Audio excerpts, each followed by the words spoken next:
immortality isn't always golden, nor is it always tragic. Sometimes it is absurd. The myths didn't just warn us with tragedy. They mocked, they exaggerated. They told stories so strange that you're forced to ask, could anyone really want this? In a dusty scroll from ancient Greece, there is a strange tale about a man cursed with endless wakefulness. His name is Endymion, a shepherd so beautiful that even the goddess of the moon, Selene, fell in love with him. But here's the absurd twist. Instead of asking Zeus for immortality, Selene begged that Endymion should never age. Zeus, amused, granted her wish, but added his own cruelty. Endymion would sleep forever, suspended in eternal youth.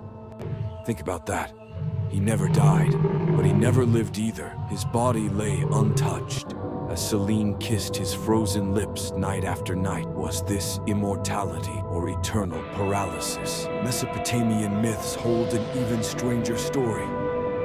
One text speaks of a forgotten king who begged the gods for immortality. They granted it, but twisted. His flesh would never rot, but worms were allowed to feast on him forever. Imagine that, man alive, screaming, but never dying, while creatures ate his skin for eternity. His palace became a tomb where courtiers heard his cries echoing at night. Absurd, yes, but it carried a warning. The gods hated arrogance.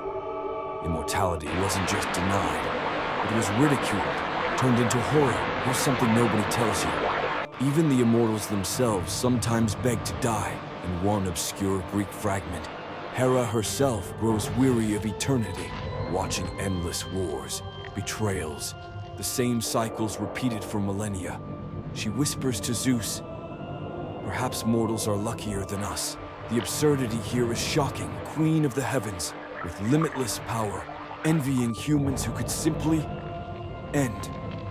It's the reversal of roles.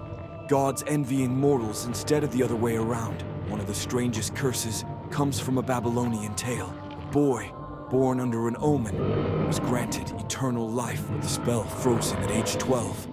He never grew, never matured. Imagine a child with centuries of memory, watching parents, kings, and empires die, while trapped in the body of a boy. The absurdity. When people saw him centuries later, they thought he was a demon or ghost. No one believed his story, so he wandered eternally, rejected by every civilization. What if immortality wasn't given as a gift, but as a sentence? The Greeks knew this well. Take Prometheus. He stole fire for humanity, and Zeus chained him to a rock. Each day, an eagle devoured his liver. Each night, his body healed again. Immortality turned him into an infinite buffet of pain. No ending, no release. Just the absurd loop of suffering forever. Think about it. Death would have been mercy. Immortality was the weapon. The most absurd story of all may come from a Sumerian fragment.